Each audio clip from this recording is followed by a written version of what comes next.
नवीन घडामोडी पाहण्यासाठी आपल्या बारामती झटका या यूट्यूब चॅनलला सबस्क्राईब करा व बेल आयकॉन दाबा, म्हणजे ताज्या घडामोडी आपणापर्यंत पोहोचतील. माळशिरस तालुक्यातील मांडवे गावचे 16वे बिनविरोध सरपंच रितेश भैया पालवे पाटील यांनी सरपंच पदाचा पदभार घेतला आहे. ग्रामपंचायत कार्यालयामध्ये पदभार घेतल्यानंतर पहिल्यांदाच बारामती झटकाचे संपादक श्रीनिवास कदम पाटील यांच्याशी सुसंवाद साधला आहे. यावेळी माळशिरस पंचायत समितीचे माजी सदस्य ज्येष्ठ नेते बबन बापू पालवे पाटील, माळशिरस पंचायत समितीचे माजी सदस्य तानाजी आबा पालवे, सोलापूर जिल्हा परिषदेचे माजी सदस्य बबनराव गायकवाड, माजी सरपंच हनुमंतराव टेळे, माजी उपसरपंच रामचंद्र गायकवाड, माजी उपसरपंच तानाजी कुंभार, युवा उद्योजक मारुती उर्फ पल्लू पालवे, मारुती सोनटक्के, महादेव गायकवाड, मांडवे विविध कार्यकारी सेवा सोसायटीचे सचिव जालिंदर वाघमोडे, ग्रामविकास अधिकारी रवींद्र पवार आदी मान्यवर उपस्थित होते. तर आपण प्रत्यक्षच पाहूयात भविष्यात गावाबद्दल त्यांची रणनीती कशी असणार आहे. आज आपण मांडवे तालुका माळशिरस या ग्रामपंचायत मध्ये आलो आहे आणि ही जी ग्रामपंचायत आहे ही ग्रामपंचायत माळशिरस तालुक्यामध्ये क्षेत्रफळाच्या दृष्टीनं सर्वात मोठी अशी ही ग्रामपंचायत आहे. या ग्रामपंचायत मध्ये 17 सदस्य आहेत आणि हे 17 सदस्य आहेत ते माळशिरस पंचायत समितीचे जे 3 सदस्य होऊन गेलेले आहेत, जयवंत तात्या पालवे, बबन बापू पालवे आणि तानाजी आबा पालवे अशा 3 पालवे जे सदस्य होते त्यांच्याच विचाराची हे 17 सदस्य आहेत.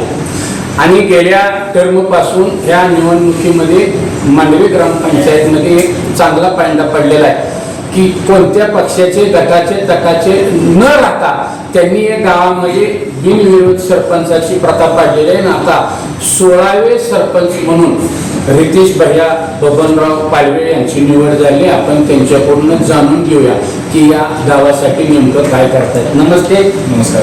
पहिल्यांदा तुमचं बारामती झटक्यामध्ये सहर्ष स्वागत आहे की तुम्हाला बिनविरोध या ग्रामपंचायतमध्ये काम करण्याची संधी मिळालेली आहे. गावामध्ये गट तट आहे ते सर्व बाजूला ठेवून तर तुम्ही आता नेमका या ग्रामपंचायतचा कारभार करताना कशा पद्धतीने करणार. आता कसं आहे की मी पहिल्यांदा या पदावर आलेलो आहे, तर ग्रामपंचायत सदस्य असताना मी सगळ्यांना सोबत घेऊन काय केलेलं आहे आतापर्यंत. आता जे काही माझे सरपंच असतील, पंचायत समिती सदस्य असतील किंवा गावातील ज्येष्ठ मंडळी सर्व समाज येते, तर सर्वांना सोबत घेऊन सर्वांच्या विचारानं गावाच्या प्रगतीसाठी जे काही करता येईल विकास कामाच्या बाबतीत कसोटी न खेळता 20-20 खेळायचा माझा सध्याचा विचार आहे. कमी कालावधीमध्ये चांगले काम करायचा माझा मानस आहे. तरी नेमकं असं काय डोक्यामध्ये विजन आहे का तुमचं की आपल्या सरपंच पदाच्या काळामध्ये काहीतरी असं ठोस काम होवं असं काय. आता सध्या कसं आहे की मांडवे गावात जवळपास 15 ते 20 कोटीच्या आसपास PWD मुख्यमंत्री सडक योजना आहे. एवढा मोठ्या प्रमाणावर निधी आलेला आहे सध्या गावात. तो जरी चांगल्या पद्धतीनं इस्टिमेटच्या प्रमाणात कामं करून घेतील, बाकीची बी 15 तारखेतली कामं आहेत त्याच्या आता प्रशासकीय मान्यता मी घेणार आहे. ती कामं जी कामं आहेत त्या योग्य त्या एस्टिमेट प्रमाण करायचा प्रयत्न करणार आहे आणि गुणवत्तापूर्व दर्जाला कामं केली तर एक वेगळा ठसा मला गावातून करून द्यायचा आहे. तर आता हे तुम्ही ज्यावेळेस सरपंच झाला 47 वर्षापूर्वी तुमचे वडील सरपंच होते. आता त्या काळातला काय तुम्हाला त्याचा हे नसेल तर तुम्हाला त्यावेळेस माझा जन्म नव्हता त्यावेळेवर काही नाही. बापूंचा तुम्हाला ह्याच्यामध्ये ग्रामपंचायतीमध्ये काय तुम्हाला फायदा होईल का त्यांच्यामध्ये.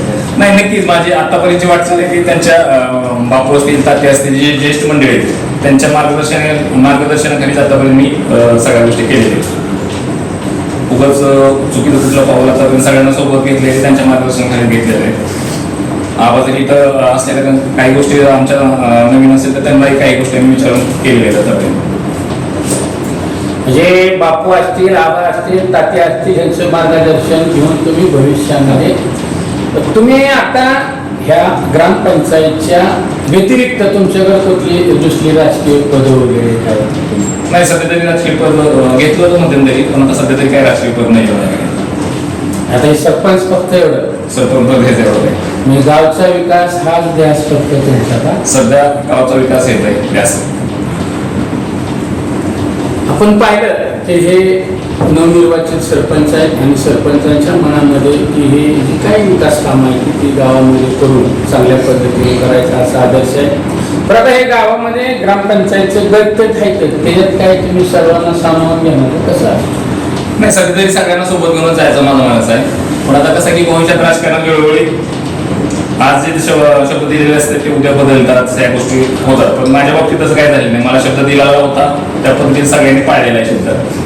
हनुमान टेडे असतील सरपंच, माजी सरपंच, नंतर दुधाळ सरपंच असतील, यांनी दिलेल्या शब्दाप्रमाणे पाळलेले आहे. आता माझं तसंच आहे की मी पण दिलेले शब्द आहेत ते इथून पुढच्या काळात मी पाळणार आहे. त्या पद्धतीने पुढचं राजकारण असेल. खोचक प्रश्न आहे. मागचे जे होते ते राष्ट्रवादीचे सरपंच म्हणून होते, बरोबर आहे?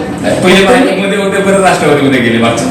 बरं. मग आता तुम्ही भाजपचं सरपंच म्हणायचं का कसं? नाही, हे बघा, गावसुपी राजकारण करत असताना सगळ्यांना सोबत घेऊन करावं लागतं. पक्ष असेल किंवा गाव सोडून बाहेर वावरताय ना तुमचं. असा अजूनपर्यंत मी शिक्का मारलेला नाही. मला आमदार राम सातपुते यांच्या मार्गदर्शनाने मी बऱ्यापैकी 20 ते 25 कोटीच्या आसपास आपण गावामध्ये रस्ते आणलेले, आपण मागणी केलेली. त्यांनी आतापर्यंत सगळे रस्ते बिस्ते दिलेले, मोठ्या प्रमाणात पुढे निधी आलेला नव्हता.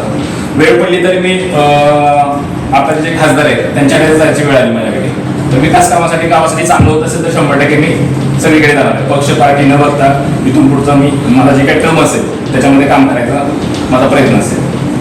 आपण पाहिले की सरपंचांनी गावच्या विकासासाठी खासदार धैर्यशील मंटे पाटील असतील, आमदार राम सातपुते असतील, विकास कामांसाठी वेळोवेळी त्यांच्याकडे जाऊन जी गावानं टाकलेली जबाबदारी ती यशस्वीपणे पार पाडायची असं तुमचं मानस आहे. निश्चितपणे आपण आलात आणि आपल्या ज्या काय प्रतिक्रिया भावना आहेत त्या दिल्या त्याबद्दल बारामती जनता परिवाराकडून आपलं धन्यवाद. राम राम. स्वागत. राम राम. राम राम. शैक्षणिक, राजकीय, क्रीडा, आरोग्य, कृषी, सहकार अशा अनेक प्रकारच्या चळवळींमध्ये आधारस्तंभ ठरलेला बारामती झटका या वेब पोर्टलचा 6वा वर्धापन दिन साजरा होत आहे. बदलत्या काळानुसार बारामती झटका साप्ताहिकाचे बारामती झटका वेब पोर्टलमध्ये रूपांतर झाले. अल्पावधीतच 7 समुद्रापलीकडे पोहोचलेल्या या वेब पोर्टल वाचकांची संख्या 2,25,00,000 गेली आहे. तसेच बारामती झटका युट्यूब चॅनल पाहणाऱ्या प्रेक्षकांची संख्या 1,10,00,000 पर्यंत पोहोचली असून 53,000 सभासदांनी चॅनल सबस्क्राईब केला आहे. आजपर्यंत साप्ताहिक न्यूज पोर्टल व युट्यूब चॅनलला आपण सर्व प्रेक्षकांनी सहकार्य केले त्याबद्दल मनापासून धन्यवाद. बारामती झटका वेब पोर्टलच्या 6व्या वर्धापन दिनानिमित्त आपण आपली वैयक्तिक, संस्थेची, फार्मची तसेच कंपनीची जाहिरात देऊन सहकार्य करावे. आपल्या सहकार्याची आवश्यकता आहे. नवीन तंत्रज्ञानाचा वापर करून ग्रामीण भागातील जनतेपर्यंत पोहोचून जनतेच्या अडीअडचणी सोडवण्याचा प्रयत्न नेहमीच करणार आहे. आतापर्यंत ज्या पद्धतीने सहकार्य केलं तसं सहकार्य इथून पुढेही करत राहाल अशी अपेक्षा. आपला विश्वासू श्रीनिवास शिवाजीराव कदम पाटील. Mobile number 98 50 10 49 14 97 66 70 35 14.